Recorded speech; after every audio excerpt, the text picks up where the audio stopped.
나는 판사였습니다. 하지만 그녀를 보는 순간 스무에 묻어둔 아버지의 울음이 터져버렸습니다. 그 얼굴의 그늘, 떨리는 숨, 모든 것이 잃어버린 그날을 향해 나를 끌어당겼습니다. 그리고 나는 알았습니다.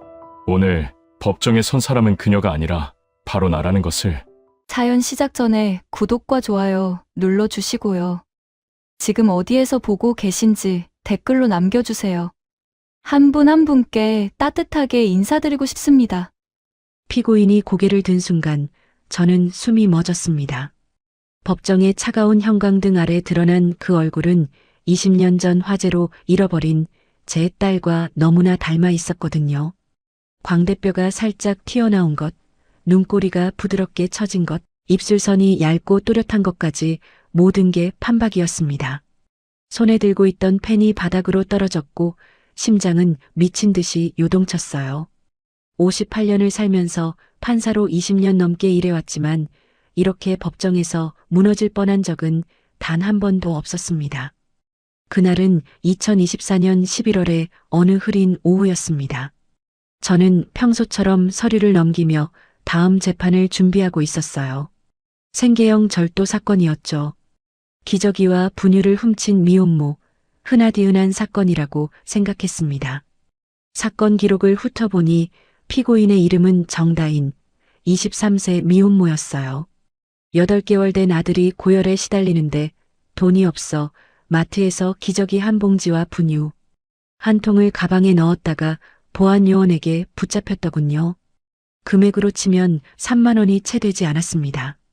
이런 사건은 대개 약식 명령으로 끝나거나 기소유예로 넘어가는데 이번에는 마트 측에서 강경하게 나오는 바람에 정식 재판까지 올라왔어요. 저는 서류를 덮으며 한숨을 내쉬었습니다. 세상이 참 각박하구나 싶었죠. 아이를 살리려고 3만 원어치를 훔친 젊은 엄마를 법정에 세워야 하는 현실이 씁쓸하기만 했습니다. 하지만 그때까지만 해도 저는 이 사건이 제 인생을 송두리째 흔들어 놓을 줄은 꿈에도 몰랐어요. 오후 2시 법정 문이 열리고 피고인이 들어왔습니다. 저는 습관처럼 고개를 들어 그녀를 바라보았어요. 그리고 그 순간 세상이 멈춘 것 같았습니다. 앞서 말씀드린 대로 그녀의 얼굴은 제 딸과 너무나 닮아 있었어요. 아내 서영의 젊은 시절 모습이 겹쳐 보이기도 했고 어딘가 제 어머니를 닮은 구석도 있었습니다. 20년이라는 세월이 만들어낸 환영일지도 모른다고 스스로를 다독였지만 심장은 좀처럼 진정되지 않았죠. 피고인 정다인은 고개를 숙인 채 자리에 앉았습니다. 어깨가 잔뜩 움츠러들어 있었고 손끝은 미세하게 떨리고 있었어요. 낡은 회색 카디건 소매 사이로 드러난 손목이 유난히 가늘어 보였죠. 저는 정신을 차리려고 안간힘을 썼지만 눈이 자꾸만 그녀의 얼굴로 향했습니다. 판사석에서 피고인을 응시하는 건 자연스러운 일이지만 그날의 제 시선은 분명 평소와 달랐어요. 신문이 아니라 확인이었고 판단이 아니라 갈망이었습니다. 재판을 시작합니다. 제 목소리가 법정에 울려 퍼졌지만 평소와 달리 어딘가 갈라져 있었어요. 검사가 공소사실을 낭독하는 동안에도 저는 계속 피고인을 훔쳐보았습니다. 2024년 10월 15일 오후 7시경 피고인은 서울 관악구 소재 모마트에서 시가 합계 2만 8천 원, 상당의 기저귀 한 봉지와 분유 한 통을 절취하였습니다. 검사의 건조한 목소리가 법정에 울려 퍼졌지만 제 귀에는 제대로 들어오지 않았어요. 그때 피고인이 고개를 들어 저를 바라보았습니다. 우리 눈이 마주친 순간 그녀가 움찔하며 뒤로 물러났어요. 마치 무언가에 놀란 것처럼 눈동자가 크게 흔들렸죠. 저도 당황했습니다. 왜 저런 반응을 보이는 걸까? 혹시 나를 아는 건가 싶었어요. 아니면 제 표정에서 무언가를 읽어낸 걸까요? 그녀의 눈빛에는 두려움과 함께 알 수 없는 그리움 같은 것이 서려 있는 것 같았습니다. 변호인이 피고인의 사정을 설명하기 시작했어요. 보육원 출신으로 연고가 전혀 없는 상태에서 홀로 아이를 낳았고 산후조리도 제대로 못한 채 일용직을 전전하다가 아이가 아프자 극단적인 선택을 했다는 내용이었습니다. 피고인은 태어나자마자 보육원에 맡겨졌으며 만 18세에 퇴소한 이후로는 완전히 혼자 힘으로 살아왔습니다. 변호인의 말이 이어질수록 가슴이 먹먹해졌어요. 저는 서류를 넘기다가 피고인의 손목에서 오래된 흉터를 발견했습니다. 작고 희미한 흉터였는데 화상 자국처럼 보였죠. 가슴이 철렁 내려앉았습니다. 우리 딸에게도 비슷한 자국이 있었거든요. 산후조리원에서 퇴소하던 날 뜨거운 물이 튀어 생긴 작은 흉터였습니다. 서영이 얼마나 울었는지 몰라요. 갓 태어난 아기 손목에 흉터가 생겼다고 며칠을 자책했었죠. 그 흉터의 위치와 크기가 눈앞에 피고인 손목에 있는 것과 너무나 비슷해 보였습니다. 재판은 형식적으로 진행되었지만 제 머릿속은 온통 혼란이었어요. 판사로서 냉철하게 사건을 판단해야 하는데 자꾸만 20년 전 그 새벽이 떠올랐습니다. 관악구의 낡은 빌라, 새벽 3시에 울린 화재 경보, 연기가 가득한 계단, 그리고 구조대원들이 뒤섞이며 아기들을 들것에 담아 나르던 아수라장이 생생하게 되살아났죠. 그날 우리는 딸을 잃었습니다. 아니, 정확히 말하면 딸이 죽은 건지 살아있는 건지도 모르는 채로 20년을 살아왔어요. 피고인, 마지막으로 하고 싶은 말이 있습니까? 제가 물었을 때 정다인이 천천히 고개를 들었습니다. 잠시 침묵이 흘렀고 그녀의 입술이 떨리기 시작했어요. 도윤이가 39도가 넘는 열이 나는데 병원비도 없고 분유도 떨어졌어요. 아이가 죽을 것 같았습니다. 저는 그냥 제 아이를 살리고 싶었을 뿐이에요. 목소리는 떨리고 있었지만 눈빛만은 또렷했습니다. 그 눈빛을 보는 순간 저는 확신에 가까운 무언가를 느꼈어요. 이 아이의 눈은 서영의 눈과 똑같았습니다. 재판이 끝나고 피고인이 퇴정하는 뒷모습을 바라보았습니다. 마른 어깨, 힘없이 늘어진 팔, 그리고 살짝 안쪽으로 굽은 발걸음까지 전부 낯설지 않았어요. 서영도 피곤하거나 지칠 때면 저렇게 어깨를 축 늘어뜨리고 걷곤 했거든요. 저는 법복을 벗으며 손이 떨리는 걸 느꼈습니다. 판사실로 돌아와 문을 닫고 한참을 서 있었죠. 창밖으로 흐린 하늘이 보였고 어디선가 빗방울이 떨어지기 시작했습니다. 서랍에서 오래된 사진 한 장을 꺼냈습니다. 20년 전 산후조리원에서 찍은 사진이었어요. 갓 태어난 딸아이를 안고 있는 서영의 얼굴이 환하게 웃고 있었죠. 사진 속 아기는 눈을 감고 있었지만 볼에는 작은 점이 하나 있었습니다. 저는 오늘 법정에서 피고인의 볼에서도 비슷한 위치에 점을 보았어요. 우연의 일치일 수도 있었습니다. 세상에 닮은 사람이 어디 한둘이겠어요. 하지만 이렇게 많은 것들이 겹치는 게 과연 우연일 수 있을까요? 밤새 잠을 이루지 못했습니다. 눈을 감으면 법정에서 본 피고인의 얼굴이 떠올랐고 그 얼굴은 어느새 20년 전 갓난아기의 모습으로 변해 있었어요.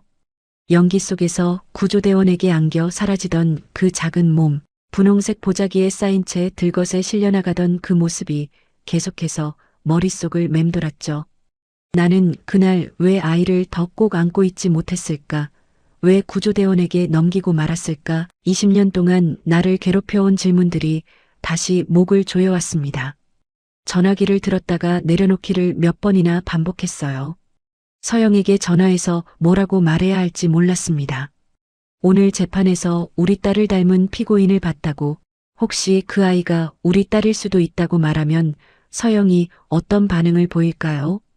20년 동안 딸을 잃은 죄책감으로 시달려온 아내에게 이런 말을 함부로 꺼낼 수는 없었습니다. 헛된 희망을 품게 했다가 아니었을 때의 상처는 감당할 수 없을 테니까요. 저 아이 정말 내 딸과 같은 나이야. 혼잣말이 입 밖으로 새어나왔습니다. 보육원 출신, 신원 미상으로 기록된 과거, 손목의 흉터, 볼의 점, 그리고 서영을 빼닮은 눈빛까지 너무 많은 것들이 맞아떨어졌어요. 하지만 저는 고개를 저었습니다. 아닌데 왜 이렇게 닮아 있는 거지? 스스로에게 되물었지만 대답은 나오지 않았습니다. 창밖으로 동이 트고 있었지만 제 마음속에는 여전히 20년 전의 어둠이 짙게 드리워져 있었어요. 다음 날 아침 저는 평소보다 일찍 법원에 출근했습니다. 밤새 뒤척이다 결국 새벽 4시에 일어나 서재에 앉아 있었거든요. 서영은 제가 일찍 나가는 걸 이상하게 여기지 않았어요. 워낙 바쁜 사건이 많으니까 그러려니 했겠죠. 하지만 사실 저는 어제 그 피고인의 기록을 다시 보고 싶었습니다. 정다인이라는 이름 석자가 밤새 머릿속을 떠나지 않았어요. 판사실에 도착해서 사건 파일을 다시 꺼냈습니다. 어제는 미처 살피지 못했던 세부 기록들을 하나하나 들여다보았죠. 피고인의 성장 배경란에는 짧은 문장 몇 개가 적혀 있었어요. 생후 약 2주경 관악구 소재 화재 현장에서 구조되어 보육원에 인계됨, 신원 미상, 추정 생년월일 2001년 11월경. 글자 하나하나가 심장을 찌르는 것 같았습니다. 2001년 11월이면 우리 딸이 태어난 달과 정확히 같았거든요. 오전 10시에 속행 공판이 예정되어 있었습니다. 어제 첫 공판에서 피고인 측 변호인이 정상 참작 자료를 추가로 제출하겠다고 했기 때문이에요. 저는 법복을 입으며 거울 속 제 얼굴을 바라보았습니다. 눈 밑에 짙은 그림자가 내려앉아 있었고 입술은 바짝 말라 있었죠. 58년 인생에서 이렇게 재판이 두려웠던 적은 처음이었어요. 법정에 들어서자 피고인석에 이미 정다인이 앉아 있었습니다. 어제보다 얼굴이 더 창백해 보였어요. 밤새 제대로 먹지도 자지도 못한 게 분명했죠.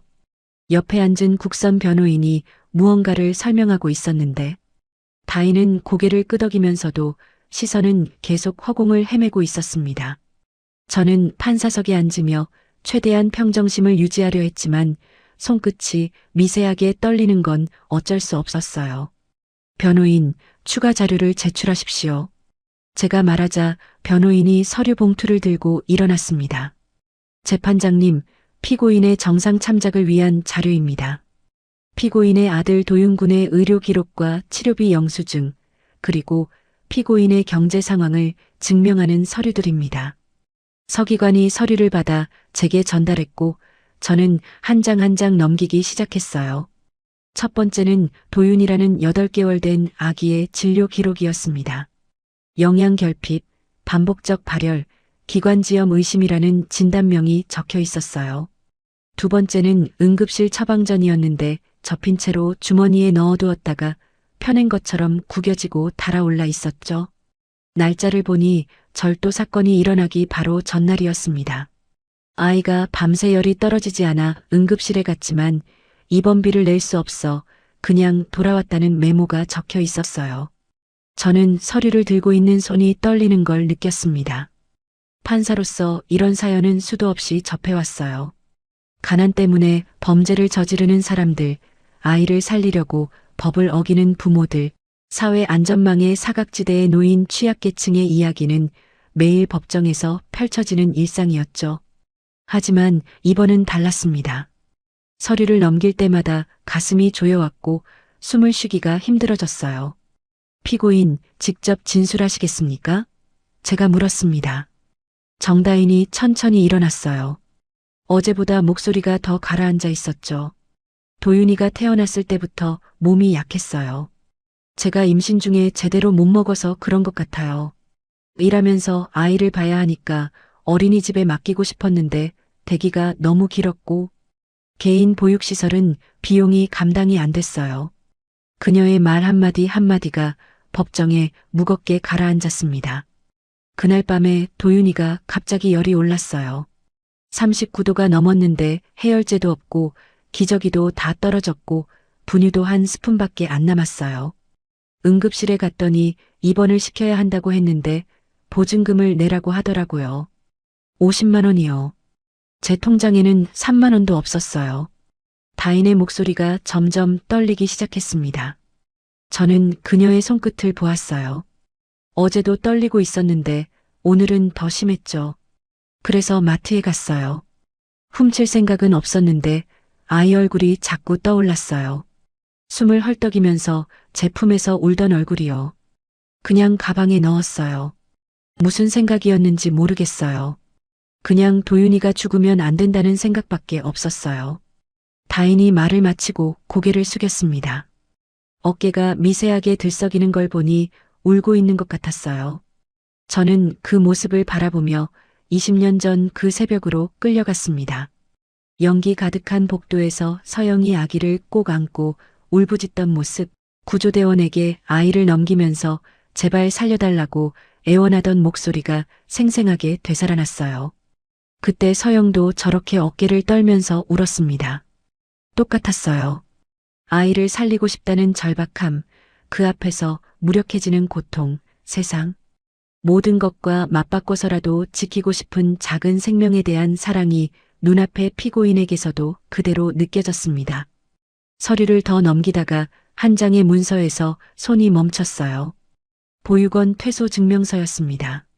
정다인, 2001년 11월경 출생 추정, 2001년 12월 관악구, 화재 현장에서 구조 후 본 시설에 인계됨, 2019년 만 18세 퇴소. 글자들이 눈앞에서 흔들리는 것 같았어요. 관악구 화재 현장, 2001년 12월, 생후 약 2주 추정. 모든 시간이 정확히 맞아떨어졌습니다. 저는 다음 서류로 넘어갔어요. 보육원 입소 당시 기록이었는데 거기에는 신원 미상 영아의 인수 경위가 적혀 있었죠. 화재 현장에서 소방구조대에 의해 구조됨, 연기 흡입으로 인한 의식 저하 상태, 신원 확인 불가, 유기 추정. 유기 추정이라는 단어가 가슴에 못처럼 박혔습니다. 우리 딸은 유기된 게 아니었어요. 우리는 딸을 버린 적이 없었습니다. 구조 과정에서 뒤섞이고 엉켜버린 거였죠. 서류 맨 아래에서 한 장의 종이가 더 나왔어요. 보육원 입소 당시 아기와 함께 발견된 물품 목록이었습니다. 분홍색 보자기 조각 1점, 손상된 아기 양말 한 켤레, 기타 소지품 없음. 분홍색 보자기라는 글자가 눈에 들어오는 순간 머릿속이 텅 비어버렸습니다. 우리 딸은 분홍색 보자기에 쌓여 있었어요. 산후조리원에서 퇴소할 때 서영이 직접 골랐던 작은 토끼 무늬가 수놓아진 그 보자기였죠. 법정이 갑자기 멀어지는 것 같았습니다. 검사의 목소리도 변호인의 말도 방청석의 웅성거림도 전부 물속에서 들리는 것처럼 흐릿해졌어요. 저는 서류를 내려놓고 잠시 눈을 감았습니다. 심장이 너무 빠르게 뛰어서 숨을 고르기가 힘들었죠. 이건 우연이 아니야. 우연일 수가 없어. 머릿속에서 그 생각만 맴돌았습니다. 재판장님, 괜찮으십니까? 서기관의 목소리에 정신을 차렸어요. 제가 얼마나 오래 눈을 감고 있었는지 모르겠습니다. 괜찮습니다. 잠시 어지러웠을 뿐이에요. 저는 대답하며 다시 서류를 집어들었죠. 하지만 손이 너무 떨려서 종이를 제대로 잡을 수가 없었습니다. 서류 뭉치 맨 아래에서 접힌 종이 한 장이 더 눈에 들어왔어요. 피고인의 과거 주소 이력이 적힌 문서였습니다. 저는 무심코 그 종이를 펼쳤다가 심장이 멈추는 것 같았어요. 최초 발견 장소, 서울특별시 관악구 봉천동. 그 주소는 20년 전 우리 가족이 살던 빌라가 있던 바로 그 동네였습니다. 법정에 앉아 있었지만 저는 이미 그곳에 없었습니다. 몸은 판사석에 있었지만 정신은 20년 전 그 새벽으로 빨려 들어가고 있었어요. 관악구 봉천동이라는 주소를 본 순간 그토록 애써 묻어두었던 기억의 문이 강제로 열려버렸죠. 2001년 12월 3일 우리 가족이 완전히 무너져 내린 그날이 생생하게 되살아났습니다. 그날은 산후조리원에서 퇴소한 첫날 밤이었어요.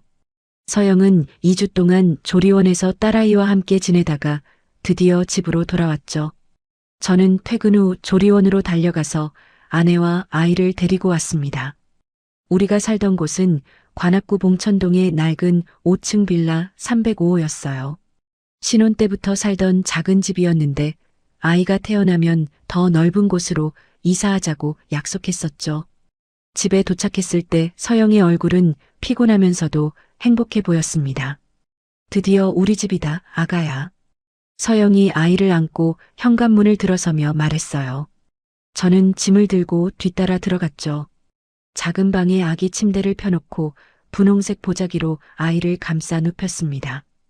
서영이 직접 고른 보자기였어요. 작은 토끼 무늬가 수놓아져 있었는데 우리 딸이 토끼띠라서 골랐다며 서영이 얼마나 좋아했는지 몰라요. 그날 밤 저는 너무 피곤해서 일찍 잠들었습니다. 서영은 아이에게 젖을 물리느라 늦게까지 깨어 있었죠. 새벽 2시쯤 겨우 아이가 잠들어서 서영도 눈을 붙였어요. 그리고 새벽 3시 화재 경보가 울렸습니다. 처음에는 오작동인 줄 알았어요. 그 빌라는 워낙 낡아서 경보기가 가끔 오작동을 일으키곤 했거든요. 하지만 곧 복도에서 비명소리가 들렸고 창문 밖으로 검은 연기가 피어오르는 게 보였습니다. 서영이 먼저 일어나 아이를 안았어요. 여보, 불이야. 빨리 나가야 해. 저는 정신없이 일어나 문을 열었습니다. 복도는 이미 연기로 가득 차 있었어요. 위층에서 불이 난 것 같았는데 연기가 계단을 타고 급속도로 퍼지고 있었죠. 눈을 뜰 수가 없을 정도였습니다. 서영아, 아이를 꼭 잡아. 저는 서영의 손을 잡고 계단 쪽으로 움직였어요. 계단은 아수라장이었습니다. 위층 사람들이 뛰어내려오고 있었고 아이 울음소리가 여기저기서 들렸어요. 그 빌라에는 신혼부부들이 많이 살았는데 갓난아기를 안고 대피하는 부부가 우리 말고도 서너 쌍은 있었던 것 같습니다. 연기 때문에 앞이 제대로 보이지 않았고 사람들이 서로 부딪히며 비명을 질렀죠. 1층에 거의 다 내려왔을 때 소방구조대가 도착했어요. 구조대원들이 건물 안으로 들어와 사람들을 밖으로 안내하기 시작했습니다. 아기들을 먼저 대피시켜야 합니다. 누군가가 소리쳤어요. 구조대원 한 명이 서영에게 다가왔습니다. 아기를 제가 안전하게 데리고 나가겠습니다. 서영은 주저했지만 연기가 너무 심해서 아이를 안고는 더 이상 움직이기가 힘들었어요. 여보, 아이를. 서영이 떨리는 목소리로 말했습니다. 저는 고개를 끄덕였어요. 구조대원에게 맡기자. 우리도 바로 뒤따라 나갈게. 서영은 눈물을 흘리며 아이를 구조대원에게 건넸습니다. 분홍색 보자기에 쌓인 채 아이가 구조대원의 품으로 옮겨갔어요. 구조대원은 아이를 들것에 눕히더니 재빨리 건물 밖으로 뛰어나갔습니다. 저와 서영은 그 뒤를 따라 건물 밖으로 나왔어요. 하지만 밖은 더 큰 혼란이었습니다. 소방차가 여러 대 와 있었고 구급차도 대기하고 있었죠. 구조된 사람들이 여기저기 흩어져 있었고 울음소리와 비명이 뒤섞여 있었어요. 저는 서영의 손을 잡고 아이를 찾으러 뛰어다녔습니다. 우리 아이 어디 있어요? 분홍색 보자기에 쌓인 아기요. 서영이 울부짖었어요. 그때였습니다. 구조대원들이 분주하게 움직이는 와중에 누군가가 부딪혔고 들것 위에 놓여있던 기록표들이 바닥에 쏟아졌어요. 바람이 불어 종이들이 흩날렸고 구조대원들이 황급히 주워 담았지만 어둠 속에서 제대로 정리가 되지 않았죠. 구급차로 옮겨지는 아기들이 여럿 있었는데 누가 누구의 아이인지 혼란이 생겼습니다. 아이 이름이 어디 있죠? 서영이 절규했어요.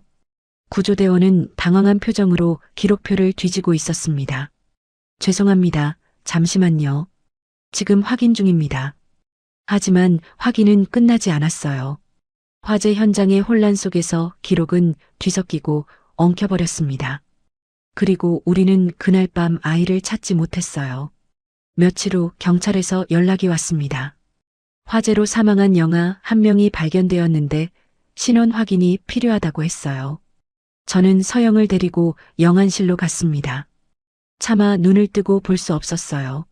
서영은 그 작은 시신을 보자마자 주저앉았습니다.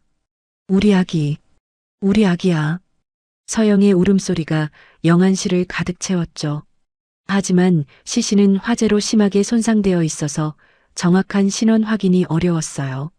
DNA 검사가 필요하다고 했는데 당시 기술로는 시간이 오래 걸렸고 결국 화재 현장에서 발견된 위치와 보자기 조각만으로 우리 딸로 추정된다는 결론이 내려졌습니다.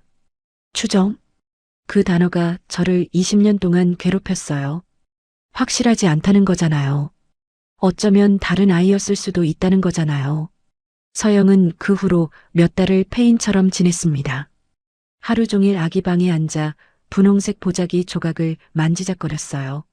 구조대원이 가져다 준 그 보자기 조각은 반쯤 타서 원래 모양을 알아볼 수 없었지만 서영에게는 딸의 유일한 흔적이었죠. 제 잘못이에요. 제가 아이를 놓쳤어요. 서영은 매일 그 말만 반복했습니다. 저는 아내를 안아주면서도 속으로는 저 자신을 원망했어요. 내가 아이를 직접 안고 나왔어야 했는데 왜 구조대원에게 맡겼을까?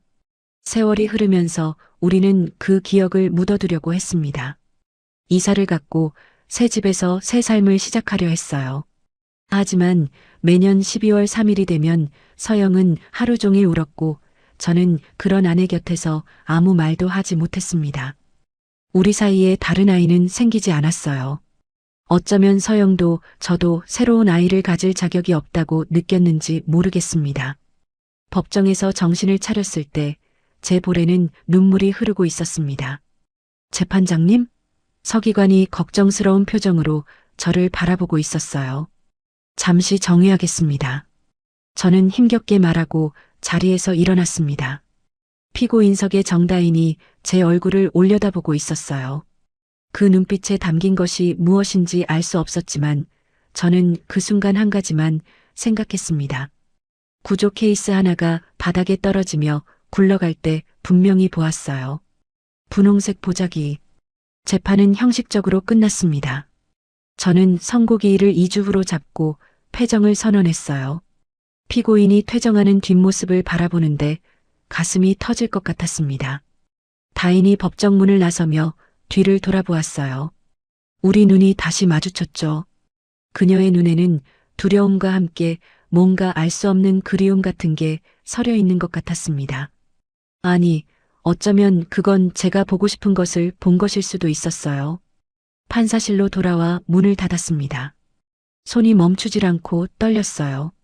책상 위에 놓인 서류들을 다시 펼쳤죠.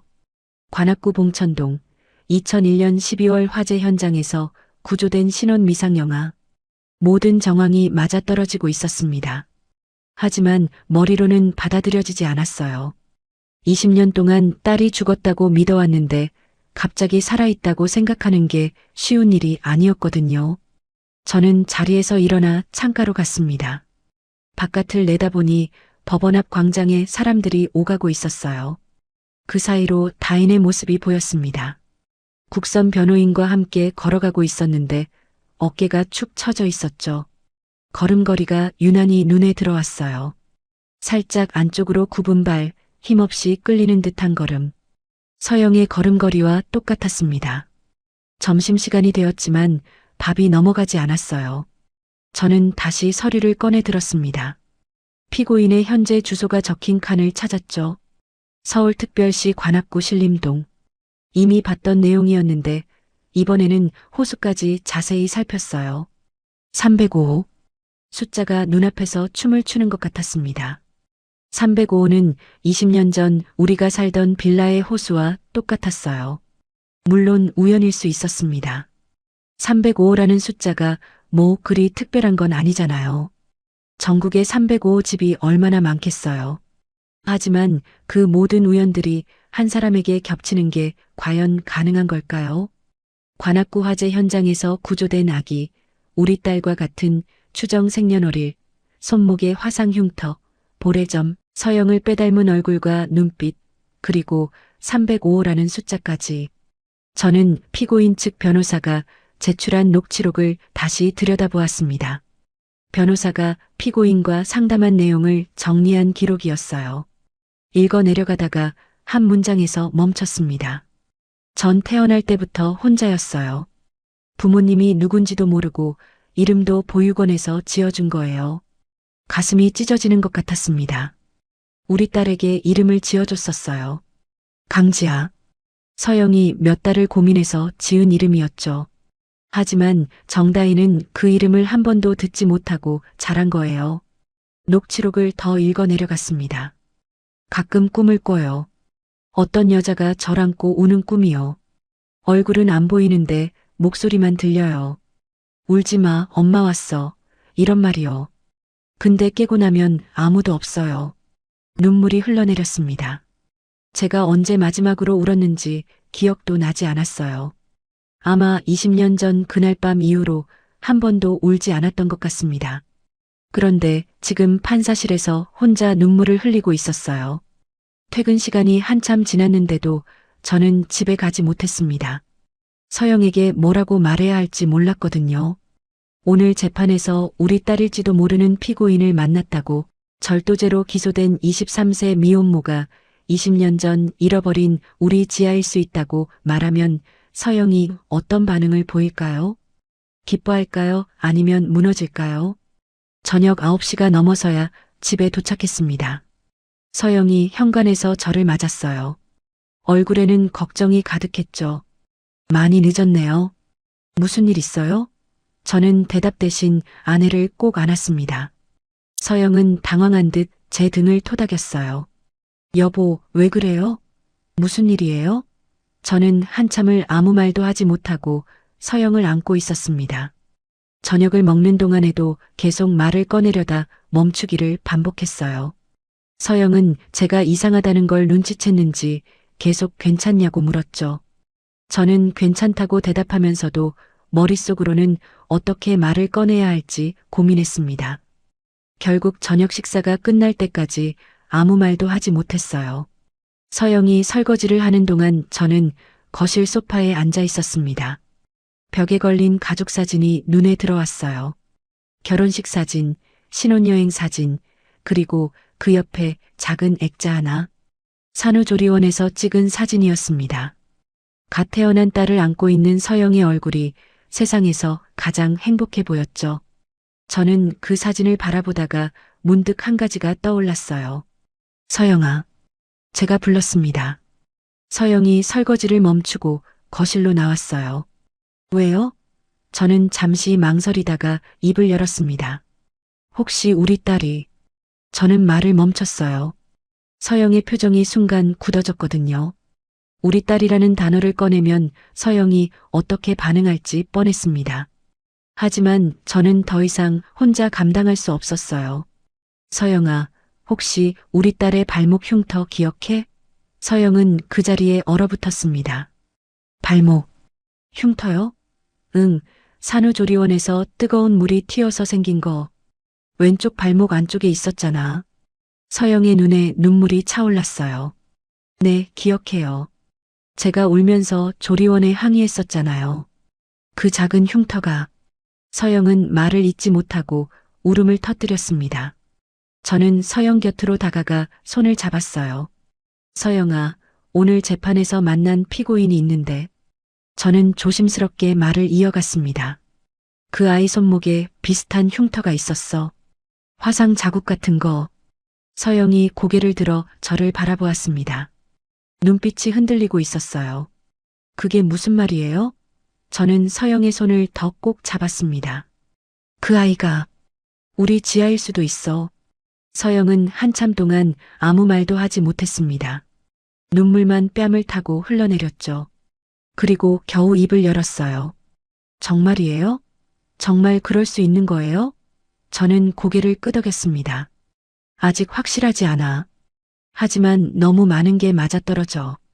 관악구 화재 현장에서 구조됐고 같은 생년월일이고 흉터도 비슷하고. 서영이 제 품에 안겨 울었어요. 어깨가 심하게 떨렸습니다. 20년 만에 처음으로 우리는 희망이라는 것을 품게 되었습니다. 다음 날 아침 저는 서영과 함께 차에 올랐습니다. 목적지는 정다인이 자랐다는 보육원이었어요. 서류에 적힌 주소를 내비게이션에 입력하니 서울 외곽의 한적한 곳이 나왔죠. 서영은 조수석에서 창밖만 바라보고 있었습니다. 어젯밤 거의 한숨도 못 잤을 거예요. 저도 마찬가지였죠. 희망과 두려움이 뒤섞인 밤이었습니다. 1시간 남짓 달려서 보육원에 도착했어요. 낡은 3층 건물이었는데 담장에는 아이들이 그린 듯한 벽화가 있었습니다. 무지개와 해바라기, 그리고 손을 잡고 있는 가족 그림이요. 그 그림을 보는 순간 가슴이 먹먹해졌어요. 이곳에서 우리 딸이 자랐을 수도 있다는 생각에 다리가 후들거렸습니다. 사무실로 안내받아 들어가니 60대 중반쯤 되어 보이는 여성이 자리에서 일어났어요. 원장 박순자입니다. 어떻게 오셨나요? 저는 신분을 밝히고 방문 목적을 설명했습니다. 정다인이라는 이름을 꺼내자 원장님의 표정이 미묘하게 변했어요. 다인이요? 그 아이가 왜요? 무슨 일 있나요? 목소리에 걱정이 묻어났습니다. 오래 키운 아이에 대한 애정이 느껴졌죠. 저는 조심스럽게 말을 꺼냈어요. 원장님, 혹시 다인이가 이 보육원에 오게 된 경위를 알 수 있을까요? 2001년 12월에 입소했다고 들었는데요. 원장님은 잠시 생각에 잠기더니 고개를 끄덕였습니다. 기억나요. 제가 이 보육원에 온 지 얼마 안 됐을 때였거든요. 화재 현장에서 구조된 아기였어요. 신원을 전혀 알 수 없는 상태였죠. 원장님이 자리에서 일어나 오래된 서류 캐비닛을 열었습니다. 한참을 뒤지더니 낡은 서류철 하나를 꺼내왔어요. 이게 다인이 입소 당시 기록이에요. 20년도 더 된 거라 상태가 좋진 않지만요. 서류철을 받아든 제 손이 떨렸습니다. 서영이 제 옆으로 바짝 붙어 앉았어요. 첫 장을 넘기니 입소 경위가 적혀 있었습니다. 2001년 12월 3일 새벽 관악구 봉천동 소재 빌라 화재 현장에서 소방구조대에 의해 구조됨. 연기 흡입으로 인한 의식 저하 상태였으며 신원 확인 불가. 6.15 추정되어 본 시설에 인계됨. 글자 하나하나가 심장을 후벼 파는 것 같았어요. 6.15 추정이라니 우리는 단 한 번도 아이를 버린 적이 없었는데요. 다음 장에는 구조 당시 아기의 상태가 기록되어 있었습니다. 추정 생후 이주경 여아, 체중 3.2kg, 특이사항으로 왼쪽 손목 안쪽에 화상으로 추정되는 흉터 있음, 왼쪽 볼에 작은 점 있음. 서영이 숨을 크게 들이쉬었어요. 손으로 입을 막고 눈물을 흘리기 시작했죠. 우리 지아 볼에도 점이 있었어요. 왼쪽 볼에요. 서영의 목소리가 떨렸습니다. 저는 계속 서류를 넘겼어요. 다음 장에는 구조 당시 아기와 함께 발견된 물품 목록이 있었습니다. 분홍색 보자기 1점, 일부 소실됨. 영아용 양말 한 켤레, 손상됨. 기타 신원 확인 가능 물품 없음. 분홍색 보자기라는 단어가 다시 눈에 들어왔어요. 이번에는 확신에 가까운 감정이 밀려왔습니다. 원장님, 그 보자기 혹시 아직 보관하고 계신가요? 제가 물었습니다. 원장님은 고개를 끄덕였어요. 네, 있을 거예요. 다인이가 어렸을 때 그 보자기 조각을 늘 만지작거렸거든요. 어디서 났냐고 물으면 모른다고 그냥 자기 거라고만 했어요. 퇴소할 때 가져갔을 거예요. 서류를 더 넘기다가 사진 한 장이 나왔습니다. 입소 당시 찍은 것으로 보이는 흑백 사진이었어요. 작은 아기가 눈을 감고 누워 있었는데 볼에 작은 점이 선명하게 보였습니다. 서영이 사진을 보자마자 울음을 터뜨렸어요. 이 아이 우리 지아예요. 여보, 이 얼굴 봐요. 우리 지아 맞아요. 서영은 사진을 두 손으로 감싸쥐고 흐느꼈습니다. 원장님이 조심스럽게 물었어요. 혹시 다인이 부모님이세요? 저는 한참을 대답하지 못했습니다. 입술이 떨려서 말이 나오지 않았거든요. 네, 그런 것 같습니다. 겨우 그 한마디를 내뱉었어요. 원장님의 눈에도 눈물이 맺혔습니다. 세상에, 20년 만이네요. 그 아이가 부모님을 찾게 되다니요. 원장님이 서류철에서 다른 종이들을 꺼내 보여주었어요. 다인이 성장 기록이었습니다. 첫 돌 때 사진, 유치원 입학 사진, 초등학교 졸업 사진까지 우리가 놓친 20년의 시간이 거기 담겨 있었죠. 사진 속 다인은 자라면서 점점 서영을 닮아갔어요. 중학생 때 사진을 보니 젊은 시절 서영과 거의 판박이었습니다. 다인이는 참 착한 아이였어요. 원장님이 말했습니다. 공부도 열심히 했고 동생들도 잘 챙겼어요. 근데 늘 외로워 보였죠. 다른 애들은 주말에 부모님이 면회 오거나 외출하는데 다인이는 한 번도 그런 적이 없었으니까요. 가슴이 찢어지는 것 같았습니다. 우리가 찾지 못한 20년 동안 다인이 얼마나 외로웠을지 상상조차 되지 않았어요. 18살에 퇴소한 뒤로 연락이 뜸해졌어요. 원장님이 말을 이었습니다. 혼자 자취하면서 일하느라 바빴던 것 같아요. 가끔 안부 전화는 했는데 그러다가 작년에 연락이 왔어요. 아이가 생겼다고요. 결혼은 안 하고요. 저는 걱정이 많이 됐죠. 혼자서 어떻게 아이를 키우려고 하나 싶어서요. 저는 서류철을 내려놓고 원장님을 바라보았습니다. 원장님, 다인이에게 부모에 대해 뭐라고 설명하셨나요? 원장님은 한숨을 쉬었어요. 어렸을 때는 그냥 사정이 있어서 못 찾는 거라고 했어요. 커서는 화재 현장에서 구조됐고 부모님이 누군지 알 수 없다고 솔직하게 말했죠. 다인이가 많이 울었어요. 왜 자기만 버려졌냐고, 자기가 뭘 잘못했냐고요. 버려진 게 아니에요. 서영이 울먹이며 말했습니다. 우리가 버린 게 아니에요. 찾으려고 했어요. 20년 동안 찾으려고 했어요. 근데 죽은 줄 알았어요. 서영은 더 이상 말을 잇지 못하고 울음을 터뜨렸습니다. 원장님이 휴지를 건네며 서영의 등을 토닥였어요. 한참을 울고 나서 서영이 겨우 진정했습니다. 원장님이 조심스럽게 입을 열었어요. 그 아이의 새 이름, 제가 지어줬어요. 정다인. 정은 정직하다는 뜻이고 다인은 많은 사람에게 사랑받으라는 뜻이에요. 버려진 아이라도 사랑받을 자격이 있다고 생각해서요. 눈물이 멈추지 않았습니다. 우리가 지어준 이름은 강지아였는데 그 아이는 정다인으로 20년을 살아온 거예요. 원장님이 마지막으로 서류철에서 종이 한 장을 꺼냈습니다. 이건 다인이가 초등학교 때 쓴 편지예요. 부모님께라는 제목으로 수업 시간에 쓴 건데 제출을 안 하고 제게 줬어요. 보내줄 부모님이 없다면서요. 저는 떨리는 손으로 그 편지를 받았습니다. 엄마 아빠에게. 저는 정다인이에요. 8살이에요. 저는 엄마 아빠 얼굴을 몰라요. 근데 가끔 꿈에서 봐요. 엄마가 저를 안고 울어요. 엄마는 왜 울어요?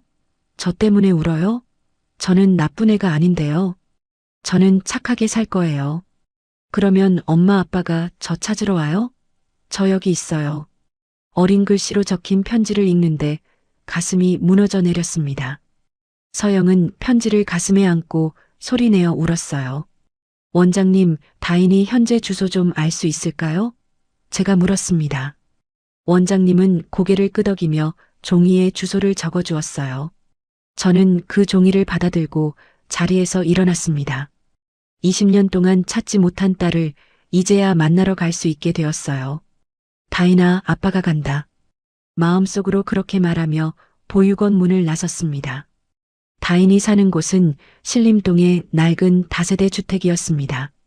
좁은 골목을 지나 반지하 계단을 내려가니 녹슨 철문이 나왔어요. 305호라는 숫자가 희미하게 보였죠. 저는 그 문 앞에 서서 한참을 움직이지 못했습니다. 서영이 제 손을 꼭 잡았어요. 손바닥에 땀이 흥건했죠. 아내도 저도 긴장으로 온몸이 굳어 있었습니다. 초인종을 누르려는데 손가락이 말을 듣지 않았어요. 20년을 기다렸는데 막상 이 순간이 오니까 두려웠습니다. 만약 다인이가 우리를 원망하면 어떡하지? 왜 이제야 찾아왔냐고 하면 뭐라고 대답하지? 수천 가지 생각이 머릿속을 스쳐 지나갔어요. 여보, 괜찮아요. 서영이 제 손을 더 꼭 잡으며 말했습니다. 저는 고개를 끄덕이고 초인종을 눌렀어요. 잠시 후 안에서 인기척이 들렸습니다. 누구세요? 다인의 목소리였어요.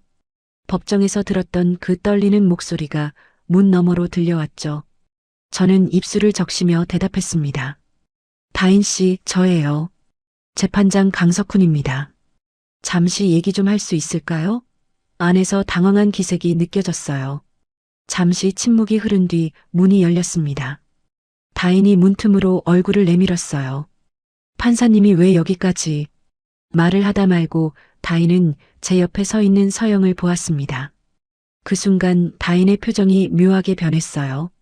마치 어디선가 본 것 같다는 듯이 서영의 얼굴을 빤히 쳐다보았죠. 서영도 다인을 바라보며 눈물을 글썽였습니다. 두 사람의 얼굴이 너무나 닮아 있었어요. 안으로 들어와도 될까요? 제가 물었습니다. 다인은 잠시 망설이다가 고개를 끄덕이며 문을 열어주었어요. 좁은 원룸이었습니다. 한쪽 구석에 작은 아기 침대가 있었고 그 위에서 8개월 된 도윤이가 자고 있었죠.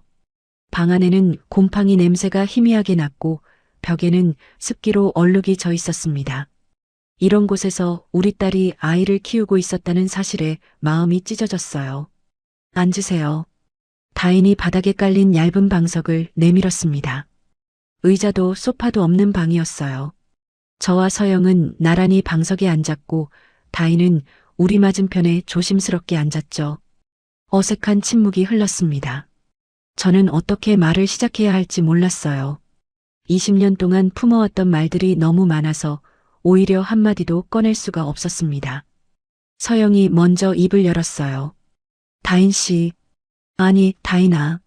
서영의 목소리가 떨렸습니다. 다인이 움찔했어요. 왜 갑자기 반말을? 서영은 눈물을 흘리며 말을 이었습니다. 우리가 너를 찾았어. 20년 만에 찾았어. 다인의 표정이 굳어졌어요. 무슨 말씀이세요? 저는 서류 봉투를 꺼내 다인 앞에 내밀었습니다. 보육원에서 받아온 입소 기록과 사진들이었죠. 다인이 서류를 들여다보았습니다. 처음에는 의아한 표정이었는데 점점 얼굴이 창백해졌어요. 이게 제 기록이잖아요. 어떻게? 저는 천천히 설명했습니다. 2001년 12월 3일 새벽 관악구 봉천동에서 화재가 있었어요. 우리는 그 빌라에 살았고 갓 태어난 딸이 있었죠. 구조 과정에서 기록이 뒤섞이면서 우리 아이가 신원미상으로 보육원에 보내졌어요. 다인의 손이 떨리기 시작했습니다. 저는 말을 이었어요.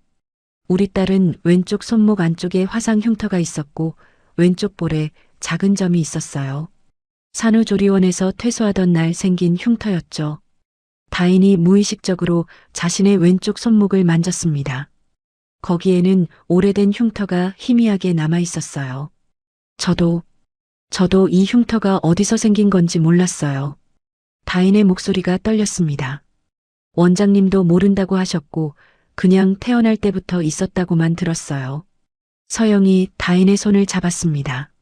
내가 했어. 내가 그 흉터 만들었어. 산후조리원에서 뜨거운 물이 튀었는데 막지 못했어. 평생 미안했어. 다인의 눈에 눈물이 차올랐어요. 그럼 정말로 저는 고개를 끄덕였습니다. 넌 우리 딸이야. 20년 전에 잃어버린 우리 딸. 강지야. 다인은 그 자리에서 무너지듯 울음을 터뜨렸습니다. 어깨가 심하게 흔들렸고 목 놓아 우는 소리가 좁은 방 안을 가득 채웠어요. 서영이 다인을 끌어안았습니다. 미안해, 미안해. 우리 딸, 우리 지아야. 엄마가 늦었어. 엄마가 못 찾았어. 서영도 울고 다인도 울고 저도 눈물을 멈출 수가 없었어요. 20년 동안 얼어붙어 있던 감정들이 한꺼번에 녹아내리는 것 같았습니다. 그때 아기 침대에서 도윤이가 울음을 터뜨렸어요. 엄마들의 울음소리에 깬 것 같았죠. 다인이 황급히 눈물을 닦고 아기를 안아들었습니다. 도윤아, 괜찮아. 엄마 여기 있어. 다인이 아기를 달래는 모습을 보는데 가슴이 벅찼어요. 우리 딸이 엄마가 되어 있었습니다. 다인이 품에서 낡은 천 조각을 꺼냈어요. 색이 바래고 가장자리가 타서 너덜너덜한 분홍색 보자기 조각이었습니다. 이거 제가 갖고 있던 건데요. 어릴 때부터 이게 뭔지 모르지만 그냥 제 거라는 느낌이 들었어요. 손에 쥐고 있으면 마음이 편해졌거든요. 서영이 그 보자기 조각을 받아들었습니다. 손이 심하게 떨렸어요. 내가 골랐어. 서영이 말했습니다. 내가 토끼띠라서 토끼 무늬 있는 걸로 골랐어. 여기 토끼 귀가 조금 남아있네. 정말로 보자기 조각 한쪽에 토끼 귀처럼 보이는 무늬가 희미하게 남아있었어요. 서영은 그 보자기를 가슴에 안고 또다시 울었습니다. 저는 무릎이 꺾여 그 자리에 주저앉았어요. 다인 앞에서 고개를 숙이고 말했습니다. 다인아, 아버지가 늦게 왔다. 목소리가 떨려서 제대로 말이 나오지 않았죠. 20년 동안 너를 찾지 못해서 미안하다. 죽은 줄 알았다. 아버지가 잘못했다. 다인이 제 앞에 무릎을 꿇고 앉았습니다. 그리고 떨리는 목소리로 말했어요. 정말 저한테 부모님이 생긴 거예요? 저는 다인의 손을 잡았습니다. 응, 우리가 내 부모야. 이제 혼자가 아니야. 그날 밤 우리 셋은 좁은 방 안에서 밤새 이야기를 나눴습니다. 아니, 정확히 말하면 다인이 이야기하고 우리는 들었어요. 20년이라는 세월이 얼마나 긴지, 그 시간 동안 다인이 얼마나 외롭고 힘들었는지 들으면서 가슴이 찢어지는 것 같았습니다. 보육원에서는 나름 괜찮았어요. 다인이 말했습니다. 원장님이 잘 챙겨주셨고 선생님들도 친절했어요. 근데 다른 애들은 가끔 부모님이 면회 오거나 외출하는데 저는 한 번도 그런 적이 없었거든요. 주말마다 현관 앞에서 기다렸어요. 혹시 오늘은 부모님이 오시나, 오늘은 데리러 오시나? 한 번도 오지 않았지만요. 서영이 다인의 손을 꼭 잡았어요. 눈물이 멈추지 않았죠. 우리도 찾았어. 매년 실종 아동 찾기 캠페인에 사진 보내고 경찰에 문의하고 그랬어. 근데 이미 사망 처리가 되어 있어서 시스템에 안 떴던 거야. 다인은 고개를 끄덕였습니다. 저도 나중에 부모님 찾으려고 해봤는데 제 기록이 신원 미상이라 어디서부터 시작해야 할지 몰랐어요. 다인이 중학교 시절 이야기를 해주었습니다. 사춘기 때 제일 힘들었어요. 친구들이 엄마 아빠 얘기하면 저는 낄 수가 없었거든요. 어버이날에 카네이션 만드는 시간이 제일 싫었어요. 줄 사람이 없으니까요. 선생님이 부모님 대신 원장님께 드리라고 했는데 그것도 창피했어요. 왜 저만 부모가 없는지 원망스러웠죠. 고등학교 졸업하고 보육원을 나와야 했을 때가 가장 무서웠다고 했어요. 갑자기 세상에 혼자 내던져진 기분이었어요. 방 구하는 것도 일자리 찾는 것도 뭐 하나 아는 게 없었거든요. 처음 며칠은 PC방에서 잤어요. 돈이 없어서요. 편의점 알바 구하고 나서야 겨우 고시원 방을 얻었죠. 저는 묵묵히 듣고만 있었습니다. 입을 열면 울음이 터져 나올 것 같았거든요. 우리가 찾지 못한 20년 동안 다인이 겪어야 했던 고통이 너무나 컸어요. 판사로서 수많은 사연을 들어왔지만 이렇게 가슴이 아팠던 적은 없었습니다. 이건 남의 이야기가 아니라 내 딸의 이야기였으니까요. 도윤이 아빠 얘기도 해줬어요. 다인의 목소리가 잠시 흔들렸습니다. 저랑 같은 고시원에 살던 사람이었어요. 착한 줄 알았는데 임신했다고 하니까 도망갔어요. 연락도 안 받고요. 그래서 혼자 나왔어요. 병원비가 없어서 진통 올 때까지 버티다가 응급실로 실려갔죠. 서영이 다인을 끌어안았습니다. 얼마나 무서웠어. 우리 딸 혼자서 얼마나 힘들었어. 도윤이가 태어나고 나서 더 막막했다고 했어요. 일을 해야 하는데 아기를 맡길 데가 없었거든요. 어린이집은 대기가 너무 길고 개인 보육시설은 비용이 감당이 안 됐어요. 그래서 일하는 시간 동안 아기를 혼자 두고 갔어요. 매일 불안했죠. 혹시 아기한테 무슨 일 생기면 어떡하나 그 생각만 했어요. 그러다 도윤이가 아팠어요. 다인의 눈에 눈물이 차올랐습니다.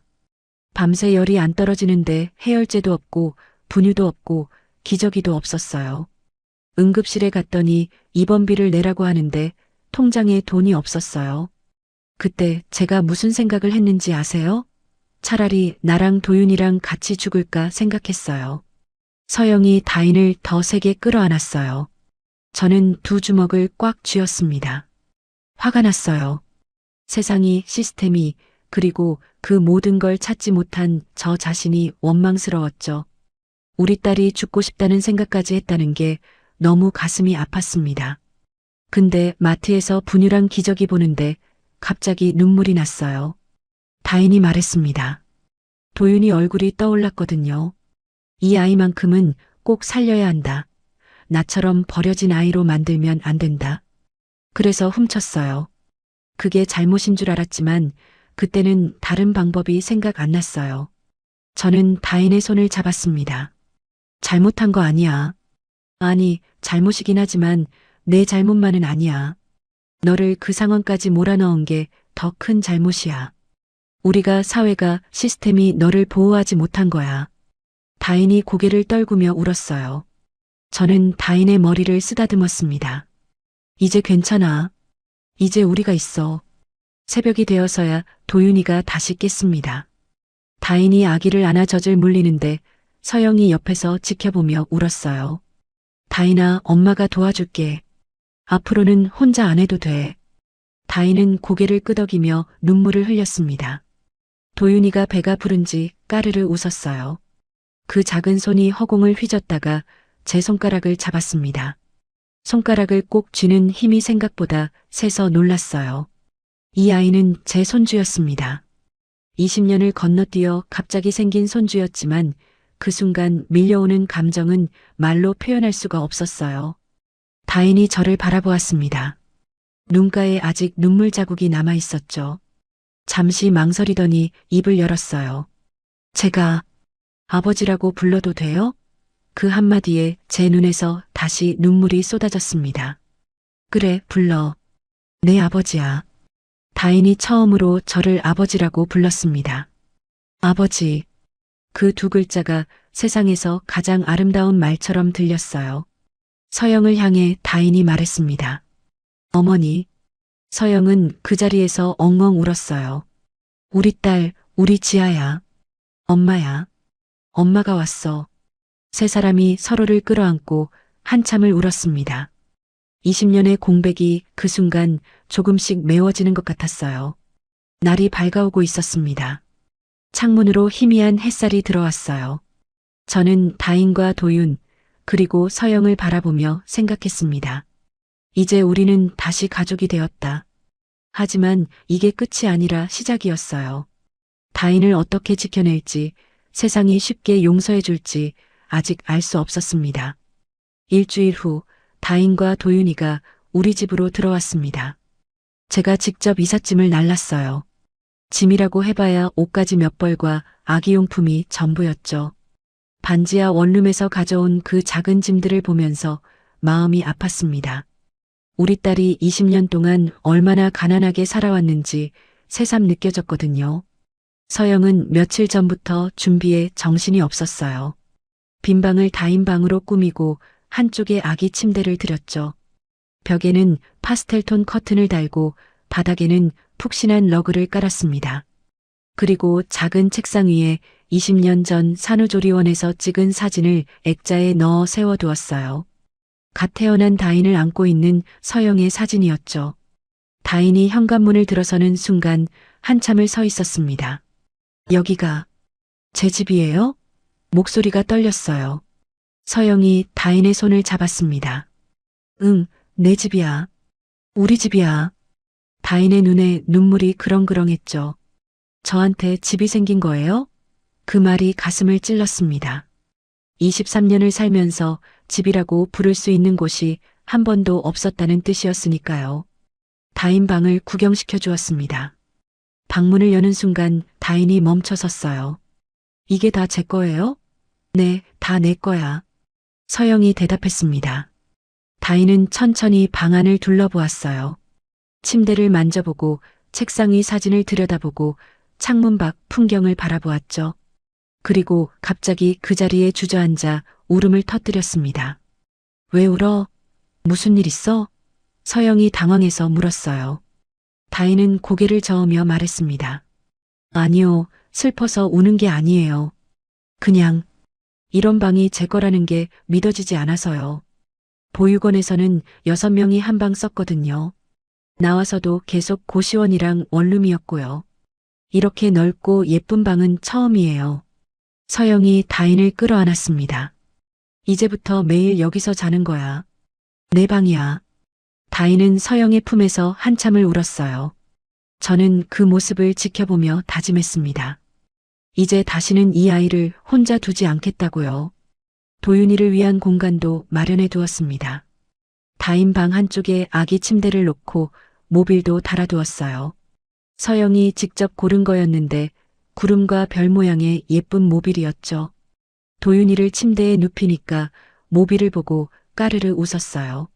그 웃음소리에 우리 모두의 얼굴에 미소가 번졌습니다. 첫 번째 가족 식사 시간이 되었습니다. 서영이 아침부터 정성껏 음식을 준비했어요. 미역국, 갈비찜, 잡채, 불고기까지 온갖 음식이 식탁 위에 가득했죠. 다인은 식탁 앞에 앉아서 음식들을 바라보았습니다. 눈이 커졌어요. 이거 다 먹어도 돼요? 그래, 다 내 거야. 마음껏 먹어. 서영이 대답했습니다. 다인이 조심스럽게 미역국을 한 숟가락 떴습니다. 입에 넣는 순간 눈물이 뚝뚝 떨어졌어요. 국물이 따뜻해요.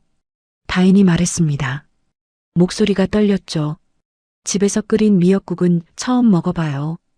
보육원에서는 늘 급식이었고 나와서도 편의점 컵라면만 먹었거든요. 따뜻한 국물이 이런 맛이구나. 서영이 다인의 등을 토닥였습니다. 매일 해줄게. 앞으로 매일 따뜻한 밥 먹는 거야. 다인은 고개를 끄덕이며 울면서 밥을 먹었어요. 숟가락질을 하는데 손이 떨려서 밥알이 자꾸 떨어졌죠. 저는 그 모습을 보면서 눈시울이 뜨거워졌습니다. 23년 동안 따뜻한 집밥 한 끼 못 먹어본 우리 딸이 너무 불쌍했어요. 식사 후 거실에 모여 앉았습니다. 다인이 도윤이를 안고 있었고 서영은 다인 옆에, 저는 맞은편에 앉았죠. 어색하면서도 따뜻한 시간이었어요. 20년의 공백이 있지만 우리는 분명 가족이었습니다. 다인이 조심스럽게 말했어요. 아버지, 재판은 어떻게 되는 거예요? 저는 잠시 생각하다가 대답했습니다. 내가 담당 판사니까 다른 재판부로 이송 신청을 할 거야. 그리고 정상 참작 자료를 최대한 준비해서 선처를 받도록 할게. 걱정하지 마. 다인은 고개를 끄덕였어요. 밤이 되었습니다. 다인이 도윤이를 재우고 나와서 거실에 앉았어요. 오늘 하루가 꿈 같아요. 다인이 말했습니다. 아침에 일어나면 다 사라져 있을 것 같아요. 서영이 다인의 손을 잡았습니다. 사라지지 않아.